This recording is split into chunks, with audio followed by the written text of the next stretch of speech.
Halo guys, selamat datang di Tujuan Podcast episode 2. Hari ini kita bersama Paniko Wijaya dan Pasha Mahendra, my co-host. Halo.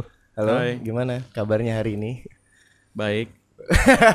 Ya oke, sebelum gue mulai, hari ini gue pengen introduce dulu Paniko Wijaya. Paniko Wijaya is CEO of Berry Ventures. Berry Ventures adalah dana venturanya Bang Berry. Nah, venture capital itu sebenarnya itu yang mendanai startup. Portfolio Berry Ventures itu untuk sekarang lebih ke bidang fintech, seperti Iopop, Payfast, Link Aja, Investri dan lain-lain. Tapi ingin expand lupa, awas ke lo. enggak lah. Dan ingin expand ke berbagai sektor yang lain kan. Harus Berani ingat loh. Nusantara. Harus inget loh. Yeah. He's actually also my boss, guys. I'm working in his office. I'm your boss. You're my boss. Kok malu-malu Kok gitu I'm sih? your boss? Kok malu-malu For gitu now, sih? for now bos lo. for Lo now, nggak lama for- kata. Gue denger umur lo nggak lama di Berry Ventures. Sebulan lagi. Lagi intern kan? Lagi intern. Ya udah deh, Jadi jangan sekarang gue lagi percobaan. magang. Jadi sekarang gue lagi magang di Berry Ventures, guys. Nah, Paniko ini sudah invest di lebih dari 100 startup. So he's also one of the first guys in the VC world with his Six-Stack Ventures. Nah, hari ini kita ingin mencari tujuan dengan Bapak nih. Kita ingin bicara mengenai startup, VC, how to start a business, dan mungkin juga talk about education because I think you have an interesting educational background gitu loh. Jadi hashtagnya itu bersama mencari tujuan, habis itu mencari cuan, Pak. Jadi bisa mencari cuan Right. kayak Bapak. Jadi kita bertuju juga nih, Pak. Jadi tujuan, mencari tujuan. Mencari tujuan atau mencari tadi apa cuan? Ya tujuan dulu, Oke, baru oke. cuan, Pak. Ya, ya. Hopefully Setuju, tujuannya setuju, bisa setuju. membuat kita cuan gitu. Setuju, setuju, Iya. setuju. Jadi Jangan kan- cari cuan dulu betul. Jadi Iya. ya kan start from small kan. Nah, before we start, we wanna know more about you first, Pak. Silakan, siap. Sekarang kalau gue cek di LinkedIn ya. Iya. Jadi sekarang di diligence kalau ada gede tuh lewat LinkedIn, bro. Betul. Setuju. lewat It's the new Instagram. Facebook man. Huh? It's the new Facebook. It's the new Facebook. LinkedIn. I Yeah. think so. Nah kita waktu gue lihat tuh Bapak kuliah di Oregon State University, right? And I think what's interesting is that you didn't take a major yang mungkin career worthy gitu loh. Misalnya kayak sekarang kayak lo pasti lu sebelum kuliah nyokap bokap lu tuh pengen lo menjadi apa? Kayak pasti dokter Iya. atau nggak engineer, apa sih yang klasik lah, apa sih? Dokter, lawyer. Tapi lu dokter kan? Gue kuliah kedokteran. Oh, belum dokter. Insya Allah menjadi dokter. Baru Dokter SK Doom. dokter. Apa lagi sih? Paling lawyer terus Engineer. engineer terus Ya, bisnis, gitu-gitu. bisnis klasik lah ya. Ya. Nah, Pak, jadi kan Bapak pertama di Amerika. Mungkin sebelum ngomongin majornya, kenapa sih Pak kuliah di Amerika gitu Oke. loh? Daripada di Indonesia gitu loh. Tell you the truth, gua growing up itu lumayan beda sama anak-anak lain. Oke. Kayak lo kan kelihatannya kan sporty nih SMA gitu kan ya kan. Lo oke. Gue liat dulu Bapak rambutnya panjang, pakai Gue lumayan seniman. Gue drop out loh. Hah? Gue drop out Dari SMA. oh ya, kok bisa dokter gimana sih? Serem banget. Jadi Ini Pak, homeschooling gitu. namanya Homeschooling, right? Yeah, yeah, I dropped out on mungkin jalur dalam kali ya. aja. No, because you know when I kita ngobrol kan ya kan, waktu gue ngobrol sama Pasha juga, he's kind of different dan I felt I was different too. Oke. Gue bedanya begini loh, di mana anak-anak lain mungkin kompetitif gitu ya. Sport Nilai aja tinggi. deh. Sport dulu deh. Nilai atau sport? Nilai atau sport. Nilai atau sport tuh sebenarnya berhubungan gitu kan ya kan. Because you have this drive untuk mencari kemenangan, atau hari ini mungkin kalau kita bisa relate, cari you help me complete my words. Being on top basically. Being on top, right? Yeah. Ya kan, being on top dan yang lain itu mungkin udah diprogram di kepala kita as KPI, right? As metric of success gitu. Key performance index. Indikator sampai bingung. Oke, metric of success tuh adalah nilai tinggi atau lo dapat trofi, right? Ya. But dari kecil gue dari mungkin as I remember dari SD. mungkin dari SD senior lah ya, 5 6 kelas 5 kelas 6 gitu ya. Gue mulai melihat there is no purpose in getting those trophies. Right. Jadi kalau Ranking gitu-gitu doesn't really matter. it doesn't really matter ternyata ya kan. It doesn't really matter even even waktu gue muda gitu ya. Gue ngelihat it's just something yang you are told to do. You are programmed to do gitu kan ya kan. Okay. Tapi lo nggak bisa explore yourself freely kalau lo di rantai itu sama begituan gitu, sama apa? Right. Dan ini kelas 5 kelas 6 berarti apa enggak? I mean, because Gila, gue kelas 5 kelas 6 mikirin apa ya? Nonton kartun pagi dari Minggu gitu. Nonton, lu dulu kelas 5 kelas 6 lu bilang, pas nonton American Pie yuk." iya kan? Hari Jumat pulang sekolah ya. Iya. No, jadi gini, lanjut lagi ya. Gua karena orang tua gue cukup liberal, ya kan. Jadi mereka juga nggak pernah maksain anak-anaknya gitu ya untuk misalnya nyari nilai tinggi, ikut ekstrakurikuler gitu kan ya kan. Jadi lebih you are free to explore gitu. Jadi di rumah gue free to explore, di sekolah gue ngelihat kok beda gitu. Oke. Di mana sekolah itu mencoba mengajarkan gini, if you follow the rules, the set of rules, ya kan, then you will be successful in life. That's so simple menurut gue. Sekolah. Ide itu, ide kalau lo nurutin peraturan, lo pasti sukses gitu ya kan. Iya. Nah ini mungkin setelah gue udah mulai dewasa lah ya, udah mulai teenager atau pre-teenager, gue mungkin lebih ngerasa enggak juga tuh gitu kan ya kan. Most of the guys yang gue kenal following all those rules, they are miserable banget. Karena mereka they don't explore their creativity atau apa? They are miserable because bukan creativity sih, mungkin mereka bahkan tidak even ngerti creativity itu artinya apa gitu ya kan. Right. So you don't even realize there's a lot of potentials out there di luar dari sekolah, atau there's a lot of potentials out there di luar dari apa yang disuruh sama your parents or your teachers or your society or your peers ya apa enggak. And I think that's what they're trying to criticize all this time, right? Like school breaks the creativity. Yeah, it's not only the institutions as a schools atau parents, tetapi juga akhirnya your peers try to shape you, right? Iya apa enggak sih? Yeah. They try to shape you. Misalnya lo, if you misalnya join the basketball team, ya kan, lo juga nantinya pasti kan lebih ada ekspektasi kan dari your team atau your school, your coach dan yang lain gitu. So kind of help you becoming who you are, tapi bukan dari lo sendiri gitu, tapi orang lain, peer. Jadi kalau gue social pressure banget. Jadi kalau gue inget banget waktu gue misalnya in high school. Gue misalnya try not to follow everything akhirnya ya, apa nggak sih?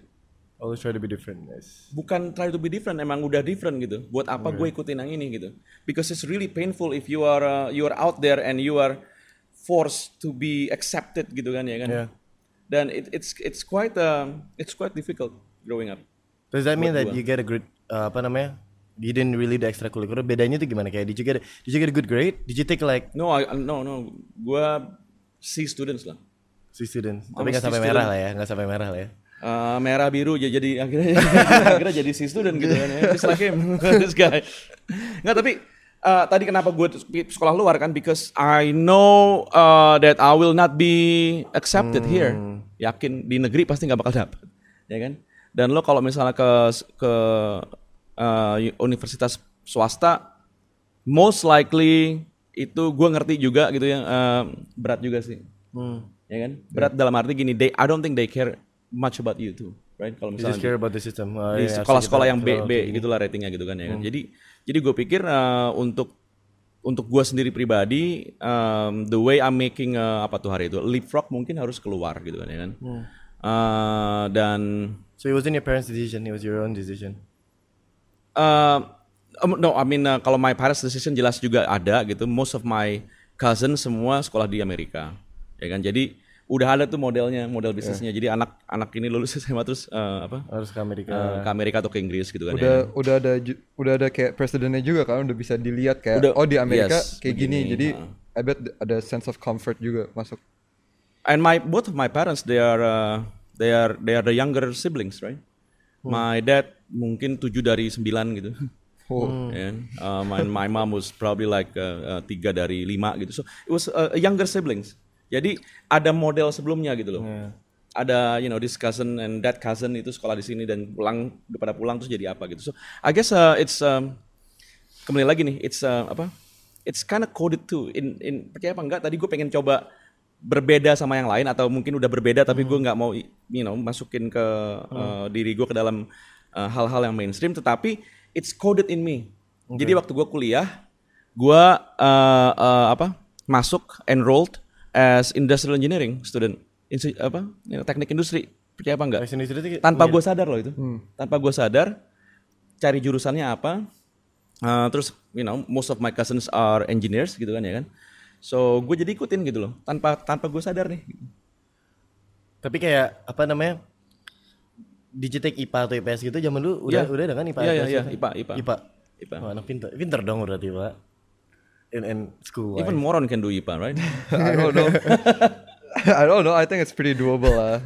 Doable. Enggak kan stigma di sini kan kalau orang-orang tuh kayak kakalau di IPA wah ini anak pinter gitu. Nah, itu IPS tuh pasti itu stigma salah banget kan? Ntar lu IPS itu tuh biasanya yang kayak tier kedua, terus kalau ada sastra tuh kayak lu udah goblok banget. Ya, tapi yang ngambil anak-anak IPS yang jadi politikus, yang jadi Enggak, ini kan stigma. Gue bukan bilang judgement gue loh ya. Iya. Itu betul.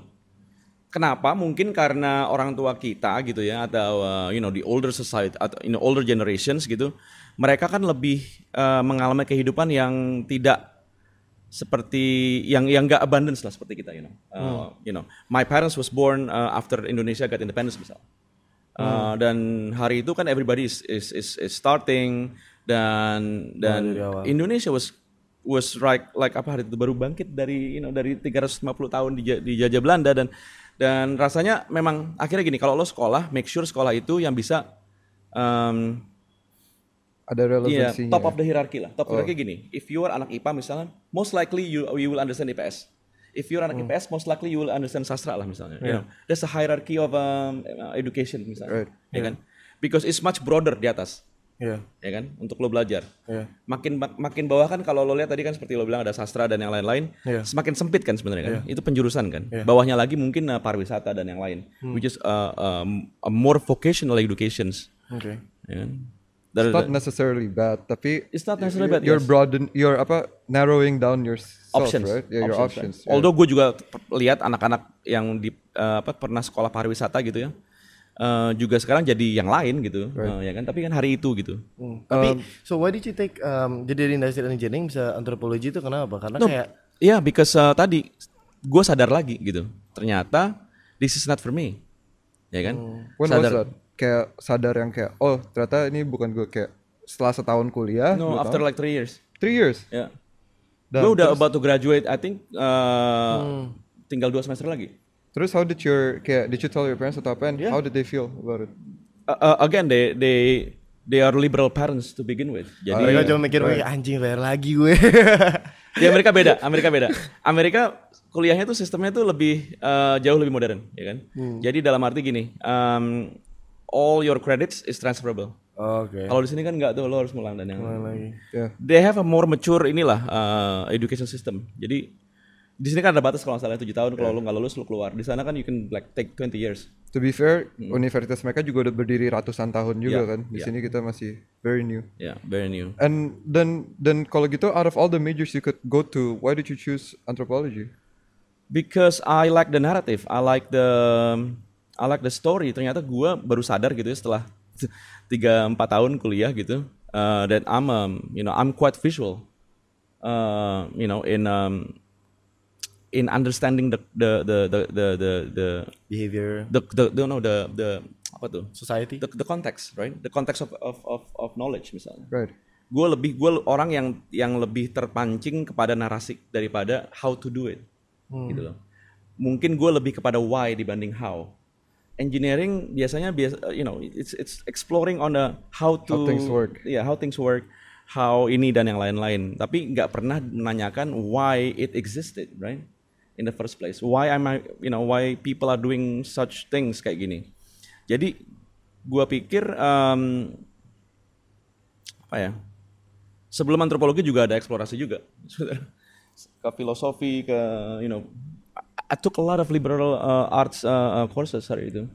Right. Women studies, peace studies, existentialism dan yang lain. So and you chose and you ended up choosing anthropology. How long did it take you juga abis itu kayak akhirnya untuk lulus? Masih lama lagi? Take another 2 years, 2-3 years. But no regrets kayak? Oh no, I would do I would do it all over again. I mean gini loh. Gini, our education system ya, atau our education and understanding gitu. It's not gini. We're not built to do melakukan sintesa, connecting the dots, Itu kita sama sekali, so kita tuh banyak kalau lo lihat ya, even di dunia pekerjaan sekarang, if you tell people what to do, they probably just do it, right? Executing it, right? Tapi kalau lo lihat makin tajam gitu, misalnya if you look into what strategy they are using, the strategy is done only by a handful of people daripada semua orang, because those handful of people they able to synthesize. Ini sintesa ini nih yang menurut gua orang Asia itu jarang sih memilikinya gitu. Karena kita biasa ini selama ini kan diatur untuk lo ngelakuin ini ya, jalan ya. Tadi kembali lagi kepada perbincangan kita pertama nih, ya kan? Dari pertama aja lo udah di set of rules, right? Set of rules ini yang especially Asians lah. And I think the parents also have like the obsession of like shaping what the kids wants to be gitu kan. Any parents, right? Ya apa enggak? Any parents. Yeah, but like I think the Western parents are like less. It depends though. American parents, American gini. Ini mudah-mudahan kita nggak lompat-lompat ya ngomongnya. Amerika itu kan a very Christian nation, right? Mereka sangat pingin banget anak-anaknya juga di shape according to their belief dan yang lain. Jarang yang liberal sebenarnya. Tapi kalau from my experience like going to school di abroad gitu, kayak misalnya di Australia dan di Singapura, actually Singapura agak mirip lah ya sama kita. Cuma untuk di Australia itu kayak mereka tuh lebih yang kayak when they're 18, mereka tuh lebih kayak you go out of my house right now. Lo bayar rent lo sendiri dan lo bayar semuanya sendiri, lo juga cari kerja sendiri. And I think that's what make them more independent. Gitu. Karena lo udah nggak adult udah. Iya, kalau sekarang kan kita kayak stigmanya tapi kayak kayaknya itu juga reason. I'm pretty sure kayak pas tahun kayak 70-an gitu-gitu, orang-orang mereka juga masih experience what Paniko said, kayak dikasih expectations very Christian gitu-gitu. Sekarang mereka happen to experience that earlier dan they broke out of it earlier. Kita orang Indonesia menurut gue belum break out dari cycle itu aja. Iya, soalnya kan mereka itu kayak ya mereka udah adult gitu, they have their expectations to sendiri gitu. Dimana kita kan kayak oke, lo misalnya lo nikah pun di rumah orang tua masih nggak apa-apa. Kalau di sana kan kayak enggak gitu loh. Nah ini this is my anthropology ini ya, point of view ya mengenai ini. Rasa gue karena juga orang Asia itu lebih close knit, right? Jadi gini, our parents are kind of memiliki network yang lebih besar dibanding American parents misalnya, yang lebih independen, yang lebih individualism, lebih jadi ada rasa gengsi dan malu, right? Anak lo sekolah di mana? Anak gua nggak masuk negeri nih, dapetnya swasta di sini. Gitu. Itu ada perasaan malu kan di sana kan ya kan? Americans juga ada, tetapi mereka nggak berhubungan lagi aja sama orang-orang itu gitu. Because most of them like mungkin pindah ke kota lain kan? Americans are apa tuh? Istilahnya apa sih? Mobile, right? Yeah. Mereka East Coast ke West Coast ke tengah dan yang lain, so it's kind of kalau misalnya ketemu pun juga setahun sekali, ya kan? Thanksgiving. Right? Ya apa enggak? dan di sana membuat mereka jauh lebih independen, mereka how to shape anak-anaknya juga lah jauh according to ini, but bukan berarti mereka enggak shaping anak-anaknya according to church gitu. Ada juga gitu. But would you say we're shifting into that nanti? Karena kan tadi Pasha bilang dulu emang Amerika kan kayak gini. I don't think so. I think of our Asians for thousands of years kayak begini, right? Yeah. We are it's in the fabric of our society. Kita deket banget gitu. Jadi kalau misalnya if you are dating someone yang nggak disetujuin sama orang tua lo misalnya gitu kan ya kan? Pernah nggak lo Pas? Pernah nggak? Pernah. Iya kan? Capek. Sampai itu aja diurusin kan gitu kan ya kan? Sampai pacaran diurusin gitu. Yeah. Orang tua.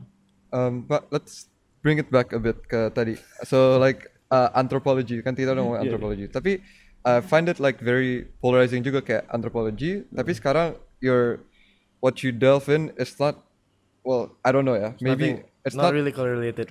Not really correlated to anthropology. Do you think that actually gave you an edge di antara orang-orang lain in the same industry as you?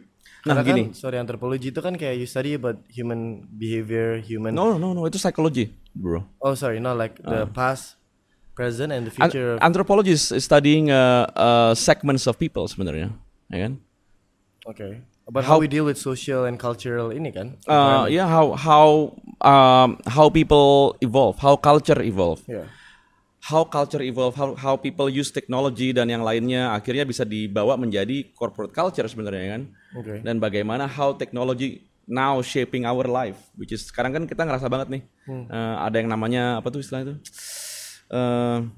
that the use of technology hari ini yang kita lakukan sekarang nih mempertemukan semua manusia dari seluruh dunia gitu kan. Globalization. No, it's more like kayak gini misalnya. Social media mempertemukan ide antara ya orang kan ya kan, bertukar pikiran. Yeah. So we are experiencing something like singularity, right? Of all the minds gitu. Oh yeah. Of people gitu kan, Right. ya kan? Jadi satu gitu loh sekarang. Nah, ini yang menurut gua sangat berhubungan sekali dengan what I studied dan the evolution of that gitu. The use of media, social media dan converging into one day artificial intelligence dan yang lain. It's very anthropological buat gua.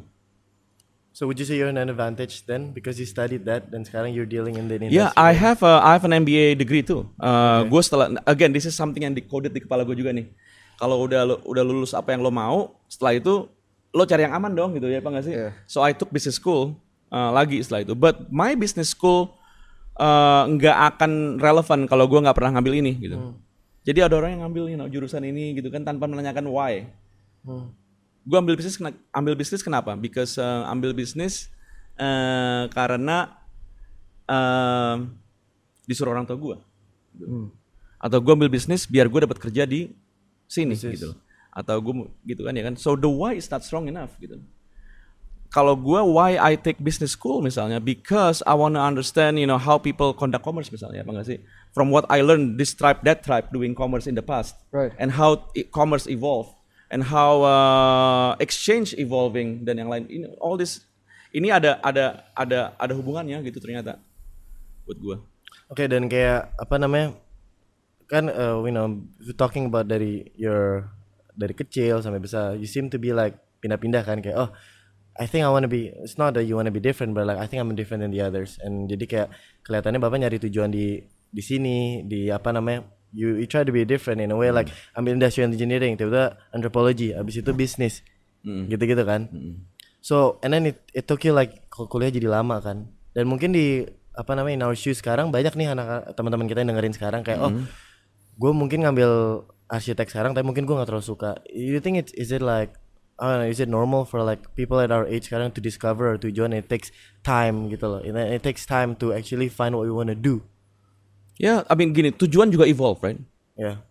You cannot set tujuan itu something yang in stone, written in stone, menurut gua. Jadi dan kalau ini sesuai dengan tema ini, tujuan bukan evolve aja gitu, tapi tujuan itu juga multiply, right? Ya apa enggak? There's like an invincible line yang narik terus. Once lo sampai ke tujuan yang ini ternyata buka lagi nextnya lagi ya kan. So it create a hierarchy in value creation to yourself. Okay. Ya kan. Jadi lo coba ngelihat tujuan gua awalnya misalnya ingin membentuk satu perusahaan misalnya gitu kan ya kan, atau ini ternyata lo ngelihat lagi kok use case gua nih valid ya gitu. Lo buka lagi yang lain. As you can see, all the unicorns of Indonesia hari ini, Gojek dan yang lainnya, they started off as ride hailing, ya kan? But ternyata dia bilang, to utilize all the idle time mengangkut orang, kenapa nggak kita ngangkut barang terus makanan terus tiba-tiba bayar. Iya kan ternyata tungguin kembalian tuh repot gitu kan ya kan, karena kadang drivernya nggak bawa kembalian gitu kan ya kan. So this is something yang akhirnya jelas e-wallet dan yang lain gitu. So I think that's what purposes is. Right. Jadi purpose tuh nggak yang gue mau jadi ini satu gitu. Oke. Nggak mungkin kayak begitu. Dan orang-orang yang fail melihat tujuan itu dapat beradaptasi dan berevolusi, itu yang menurut gue kasihan sih. Karena banyak nih akhirnya nih anak-anak yang teknik ya, yang di teman-teman gue yang kuliah dulu, they see their purpose as one.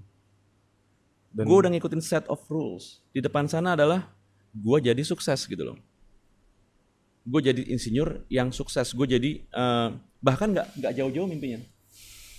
gue jadi supervisornya Microsoft atau ABB or I don't know, Applied Materials atau apa, So that's something yang akhirnya once they realize they are reaching 40 gitu ya, pekerjaan VP of Engineering udah bukan di dia gitu loh, digantiin sama anak yang umur 30-an lagi kan ya kan? So what they do di sini, mereka bilang katanya gue nggak bisa naik. Lah nextnya apa? Nextnya CEO. Tapi gue harus sekolah bisnis buat jadi CEO. Nggak juga bro gitu, So something yang that's because you are evolving every day, right? Yeah. Right. I'm evolving every day, right? Tujuannya masa enggak gitu loh, ya kan? Jadi it's normal for us to untuk berubah-berubah tujuan If you kita. have resources buat teman-teman yang dengerin hari ini, if you have resources untuk misalnya sekolah arsitek tadi ya, terus lo nggak suka, lo mau ganti, you have to understand why lo nggak suka gitu. Oke. Jangan bukan karena cewek gue udah bukan di arsitek lagi gue pindah gitu kan ya kan. That's something else. Tapi menurut gue lo harus nemuin jawaban sendiri. But again, if lo sekolah arsitek bukan berarti set in stone juga gitu. There's nothing to do with it. I mean, gini, banyak orang yang mikir adalah setelah lo kuliah dan lo lulus, proses belajar itu selesai. Kan enggak. Okay, like this we're learning right now. Ya, I mean, you have to learn. You meet people and then you learn every day. Gini, sekolah itu sebenarnya membangun fondasi lo gitu ya. Di saat lo lulus, lo tahu apa yang lo pelajari lagi. Biar lo nggak random lagi picking, right? Okay. Dulu kan kalau kita ingat waktu kita primary school, high school, you don't know what to learn. Right. Because you are not shaped to learn, right? Tapi kalau lo udah masuk, universitas higher learning misalnya, dan lo lulus dari sana, what you do is now you know apa yang lo baca berikutnya, apa yang lo kira-kira bisa add to your value lagi, gitu kan ya kan? Lo bikin extension of you lagi di sana, misalnya if you're kedokteran misalnya ya apa nggak sih? Then you want to learn misalnya health policies, peraturan kesehatan, ya kan? Bisa peraturan kesehatan. That's something yang nggak ada hubungan dengan misalnya doing a brain surgery, right. ya kan? Tapi lebih ke so you build extension of yourself. So I guess itu yang gua ajarin juga ke mahasiswa gua di UPH Business School. And you're a teacher. Gua nggak ngajarin, percaya apa nggak? Gua nggak ngajarin banyak mengenai bisnis di sana. Bahkan even kelasnya misalnya strategic management ya, gue nggak ngajarin banyak mengenai manajemen, because they can read that from the textbooks, or they can Google whatever that I mention upon di dalam kelas, ya kan? And like you were a teacher di UPH kan, sebelum you were in the VC, you were a teacher in business school. Dan no, I was a VC. I'm a VC and I'm a professor at the same time. Right. From what I see right now, baru lulus kuliah itu kayak banyak yang saya belajarin di kuliah itu beda dengan yang diterapkan dengan kerjaan. Nah, I think that's common stigma kan, kayak misalnya yang gue pelajarin kuliah cuma teori doang gitu. So is there something that I mean again, the way you teach to your students gitu loh. How do you try to be different in teaching to your students? Jadi kayak materinya tuh kayak berbeda gitu loh. Materi nggak berbeda, berarti sama. That's a foundation, right? Gini, sekolah itu kan building a framework, right? In your head. That this is the gini, lu sekolah bisnis kan, bro? Yeah. The framework is the same. The Maslow hierarchy of needs, ya kan? SWOT, it's the same thing. Right. It's how you dissect businesses, industries, dan yang lain. Porter's analysis is still valid, gitu kan ya kan? But how you deal with the evolution of business world? Bisnis kan berubah terus, bro. Business is very dynamic. Ternyata, business is not something yang lo belajari. Oh, gue tahu nih, gue belajar accounting atau manajemen yang ini, terus gue terapkan dalam kerjaan. Kok beda ya? It's not ininya berbeda, but the real world is evolving already. Maka textbook kan diupdate terus selalu. Dan sekarang bukunya juga lebih lambat. Edisi baru. Lebih lambat mengupdate dirinya sendiri. Kurikulum lambat mengupdate dirinya sendiri. Kayak sekarang misalnya, there's the world of VCs sekarang di Indonesia. Tapi belum ada bukunya. Belum ada jurusan VC di dalam business school. Right. Belum ada kurikulum, belum ada kelasnya bahkan. Is that something that you taught dulu? Gua selipin VC di dalam kelas-kelas gua ya. Ya, gue selipin. Jadi pelajarannya nih strategic management yang gue ajarin. Tapi gue selipin ada visi lah di sana, ya kan? So tarik balik lagi ya Pak. Soalnya udah agak ini. Terus jadi abis lulus kuliah, you came back to Indonesia atau? No, Sempat kerja di Amerika. Gue kerja di sana. Gue kerja di sana bahkan 3 tahun. When did you decide untuk kayak bikin ke Indonesia and be a front runner in one of the front runners in the VC world in Indonesia? Gue beruntung banget. Gue lahir di waktu yang tepat mungkin gitu ya. Kalau gue pernah bilang sama Dava nih, kalau gue lahir 10 tahun lebih cepat gitu ya, atau 10 tahun lebih lambat, mungkin gue nggak akan ketemu the first ecosystem di Amerika Serikat hari itu, the .com boom. .com bubble. The Bubble juga kan akhirnya. The .com boom itu 98, 99. 2002 kan 2003? 99 to 99 to 2003. Yeah. Ya. Tapi sebelum itulah 98 juga udah ada, 97 juga udah mulai sebenarnya. So, but the boom is around 99 2000. So, dari Oregon gue pindah ke San Francisco. Di sana gue ngelihat banyak sekali .com yang baru berdiri. Cosmo hari itu and very exciting and vibrant culture of a company. Kantornya tuh di brick building, dulunya gudang gitu kan ya kan, semua pakai celana pendek, open space santai. Pertama kali back in 99 kalau lo ngelihat gituan gitu ya kan lo kaget juga lah bro gitu, seperti what happened gitu kan ya kan, the world's changed hari itu, and especially dulu HP dulu udah ada loh. 2009 tuh ada dong kan, ada Matrix Nokia. film ini Nokia yang begini kan ya. But gue ngelihat turning of the millennia 99 2000, it was like huge changes right in the society hari itu.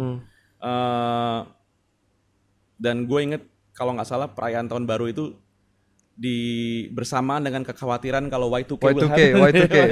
Y2K is gonna happen. So it's kind of di psyche kita tuh terprogram bro, kalau dunia akan kiamat tahun 2000 gitu kan ya kan.